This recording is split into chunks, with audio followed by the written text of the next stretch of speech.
तुम्हाला ना बाहेरचं वातावरण दाखवते थोडंसं. तर बघा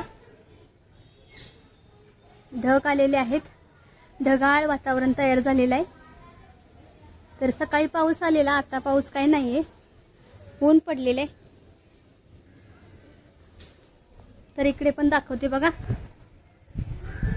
मस्त फ्रेश वातावरण झाले. पण आता इकडं जास्त आभाळ आलेले आहे, इकडून पाऊस येईल असं वाटते.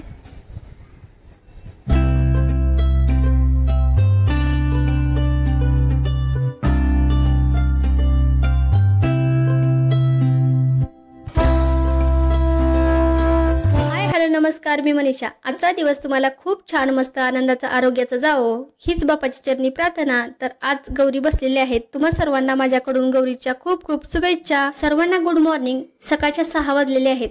सर्वात पहिल्यांदा मी चपात्या करून घेते. एका साईडला चहा पण ठेवलेला आहे, तो पण शिजतोय. आज आपल्याला मस्त अशी कारल्याची भाजी करायची आहे. तर कारल्याची भाजी करण्यासाठी रात्रीच मी कारले चिरून ठेवलेलं होतं. कारलं चिरता वेळी कारल्याचा मधला भाग जो पांढरा असतो ना, तो बटाट्याच्या मॅशरने काढून टाकायचा, म्हणजे कारलं आपलं जास्त कडू लागत नाही. आणि गोल चकत्या अशा करून घ्यायच्या. गोल करायच्या किंवा चौकोनी करायच्या, तुम्हाला आवडतील तशा करा. आज ना गौरी बसणार आहेत, त्यामुळे खूप आनंदाचा दिवस आहे आजचा. तर महालक्ष्मीच माता आपल्या घरामध्ये येत असते गौरी बसतात त्या दिवशी. तर चला, आता चपात्या सुद्धा झालेल्या आहेत. आता कारलं भाजून घेऊ. तर कारलं मी 2 ते 3 पाण्याने धुवून घेतलेलं आहे, कारण रात्री मीठ लावून ठेवलेलं ना, त्यामुळे 2 ते 3 पाण्याने आपल्याला धुवून घ्यायचं, म्हणजे मिठाचा जो खरटपणा असतो ना, तो कमी होतो. तर मी आता तव्यामध्ये टाकते आणि कारलं ना दोन्ही साईड कडून चांगलं असं काळं डाग पडेपर्यंत आपल्याला कारलं भाजून घ्यायचं आहे. तर चपातीच्या तव्यामध्येच मी आता टाकणार आहे कारलं, कारण चपात्या करून घेतलेल्या आहेत ना, तर तवा गरम आहे आपला, त्याच तव्यामध्ये आपण लगेच भाजून घेऊ. तर चला, मी आता तव्यामध्ये टाकते कारलं. तर काही ताईंनी मला कमेंट केलेली होती, ताई तुमच्या इकडे गौरीला कोणता नैवेद्य दाखवला जातो? तर ज्या दिवशी आमच्या इकडे गौरी बसतात ना, त्या दिवशी गौरीला नैवेद्य म्हणून भोपळीची भाजी आणि शेपूची भाजी मिक्स केली जाते आणि त्याचाच नैवेद्य म्हणून दाखवला जातो. भाकरी आणि भाजीचा नैवेद्य असतो. तर काही ताईंनी मला विचारलेलं होतं की ताई तुमच्या घरी गणपती बसवत नाही का? तर आमचा गणपती ना गावाला बसवला जातो, त्यामुळे आम्ही इथं काही गणपती बसवत नाही. आणि नैवेद्य वगैरे असतो ना, तो मी देवाला करून दाखवत असते. भाजी भाकरीचा नैवेद्य आज गौरीला दाखवला जातो ना, तर मी इथं देवाला नैवेद्य करून दाखवते. कोणताही सण असला तरी आम्ही इथं करून देवाला नैवेद्य दाखवतो. ज्या दिवशी गणपती बसले त्या दिवशी सुद्धा मी मोदक करून देवाला नैवेद्य म्हणून दाखवलेला होता. संध्याकाळी मी भाजी भाकरीचा नैवेद्य म्हणून देवाला दाखवणार आहे. शेपूची भाजी करणार आहे. इथं काही भोपळीची भाजी भेटत नाही, त्यामुळे एकच भाजी शेपूची करणार आहे आणि भाजी भाकरीचा नैवेद्य म्हणून दाखवणार. आता आपलं कारलं सुद्धा भाजलेलं आहे बघा. दोन्ही साईड कडून ना असं चांगलं डाग पडून द्यायचं कारल्याला, म्हणजे कारल्याचं कडवट आहे ना ते मरून जातं. तर चला, मी आता काढून घेते. आता कढई ठेवलेली आहे. कढई आपली गरम झाली की तेल टाकायचं आहे यामध्ये. आता तेल टाकून घेऊ. 2 चमचे तेल टाकलेले. आता तेल गरम झालेलं आहे. कांदा आहे ना हा, तो सोडून घेते. तर 2 ते 3 कांदे असे बारीक चिरून घेतलेले आहेत.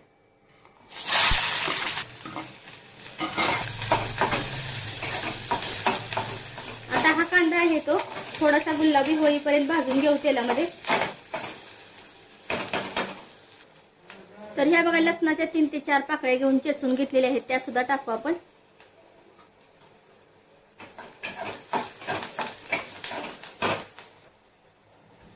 तर बघा कांदा आपला चांगला भाजलेला आहे.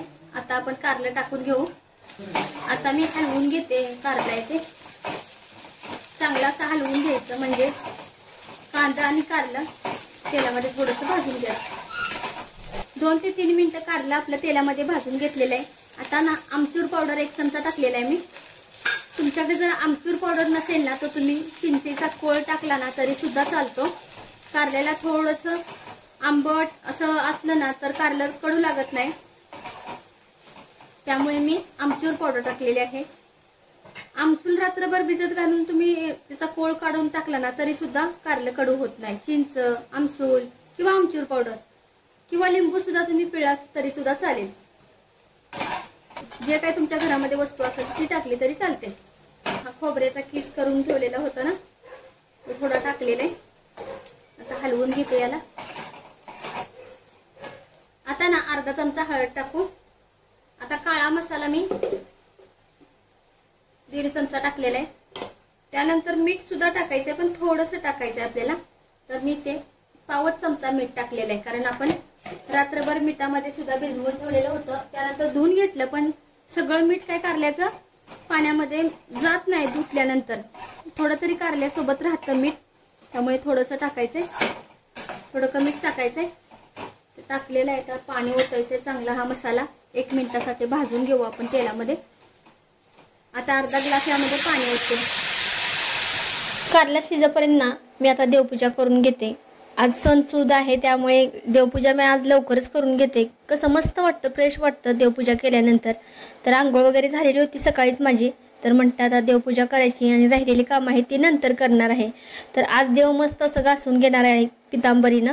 तर चला किचनमध्ये घेऊन जाते आणि मस्त असे देव धुवून घेते, स्वच्छ करून घेते. तर 1-2 ताईने मला विचारलेलं होतं की ताई तू देव कशानं घासतेस, देवाचा तांब्या आहे तो कशानं घासतेस, एवढा लकलकीत असतो. तर मी ना भैया पावडर वापरते, पितांबरी वगैरे वापरत नाही. भैया पावडरने देव वगैरे स्वच्छ एकदम निघतात. ती देवाचीच पावडर असते. तर मी देव वगैरे धुवून आणलेले आहेत, आंघोळ वगैरे देवांना घालून घेतली. आता फोटो आहेत ना पुसून घेते.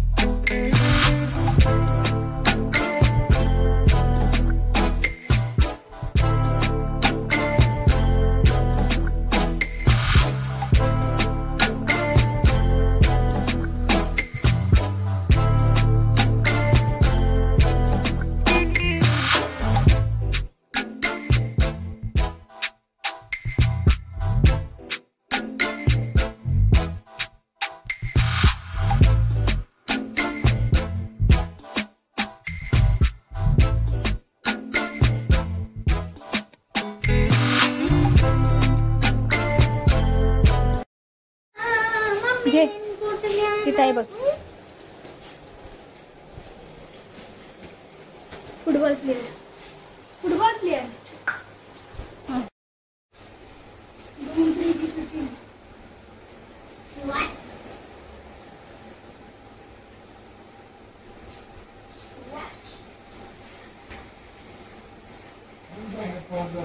आज विघ्नेश स्कूलमध्ये जरा लवकरच गेलेला आहे, कारण त्या स्कूलमध्ये आहे ना ट्रेडिशनल डे साजरा करणार आहे, त्यामुळे गेलेला आहे.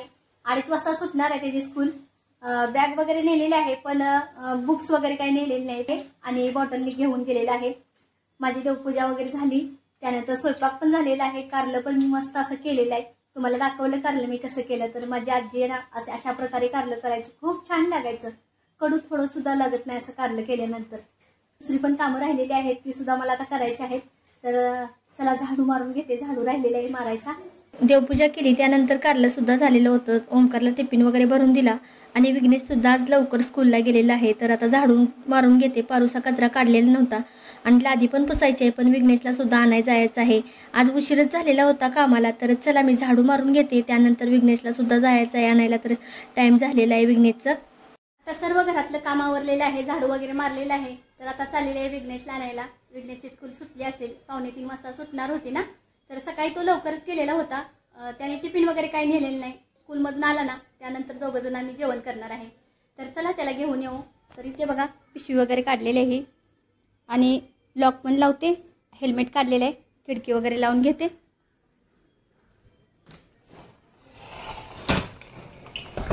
आता मी विघ्नेशला घेऊन आलेले आहे. तर हा बघा विघ्नेश आलेला आहे. हेल्मेट ठेवत तर बॅग पण ठेव. आता जेवण करायचं. विघ्नेश भूक लागल्या का रे? सँडल भर काढ चल. बॅग बघा इथंच टाकलेली आहे स्कूलची, सरळ ठेवायची का नाही. हात पाय धु. मी कपडे सुकत घालून येऊ का रे आधी? काय पाहिजे? वडापाव खाणं चांगलं नसतं बाळा. तर आता जेवायचं मागं ठेवणार आहे, कपडे सुकत घालते, कारण पाऊस नाही तोपर्यंत काय सुकतील ना तेवढी बरं होईल. कारण पाऊस आल्यानंतर कपडे लवकर सुकत नाहीत. तर बाहेर दाखवते बघा तुम्हाला. आबाळ तर आहे आज, काय माहित कधी पाऊस येते कधी ऊन पडते. तर सकाळी ना पाऊस आलेला होता, म्हणून म्हटलं आता कपडे सुकत घालून येते म्हणजे थोडी सुकतील. कारण 3 वाजले ते बघा, 3:30 वाजले ते, मी म्हणते 3 वाजले ते वाटतं. तर एवढ्या वाजलेले आहेत, त्यामुळे आधवर कपडे सुकत घालून येते. विघ्नेश गेलेला आहे वडापाव आणायला, त्याला वडापाव पाहिजे. तर चला दरवाजा पुढं ओढते, म्हणजे तो आल्यानंतर खोलेल. आणि खाली खोलाय कधी येऊ म्हणून म्हटलं आधवर कपडे सुकत घालते. ही बघा कपडे मिशनीतले काढलेले आहेत, आता सुकायला वर टाकते टेरेसवरती. फक्त पिळाय टाकलेली होती, हातानेच धुतलेली होती मी. आता जाते वरती आणि सुकायला टाकते. तर चला आता डोक्यावरतीच घेतलेले आहेत कपडे, कारण कडेवरून घ्यायचे म्हटल्यानंतर खूप कपडे आहेत, त्यामुळे म्हटलं डोक्यावरच घ्यायचे. डोक्यावर अशी घेतली म्हणजे बरं पडतं. तर आता आलेली आहे टेरेसवरती. तर या चेअरवरती ठेवते आधी टप. तुम्हाला ना बाहेरचं वातावरण दाखवते थोडंसं. ते बघा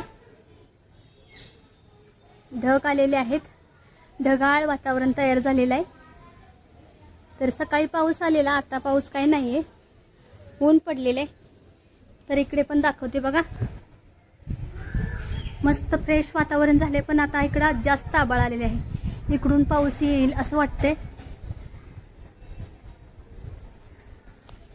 तर चला कपडे सुकत घालायचे ती घालू, तोपर्यंत विघ्नेश होते. विघ्नेश पण गेलेला आहे बाहेर वडापाव आणण्यासाठी.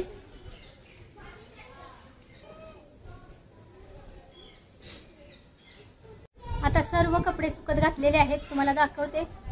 तर ही बघा, पण हवा आहे ना त्याच्यामुळे गोळा होत आहेत, त्यांना चिमटे वगैरे लावले पाहिजेत.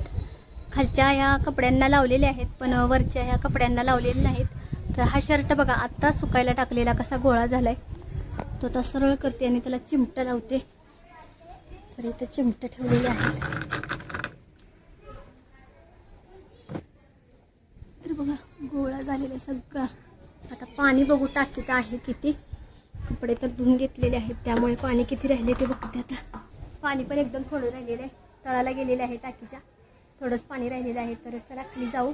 टाकी पण मला पाण्याची धुवायची आहे, पण आता नाही धुणार. गणपती एवढे झाले की नवरात्र लगेच चालू होतंय ना, त्यावेळेलाच धुणार आहे. तर चला खाली जाऊ. विघ्नेश आला असेल, बाहेर गेलेला ना वडापाव आणायला, तो आला असेल आता वडापाव घेऊन.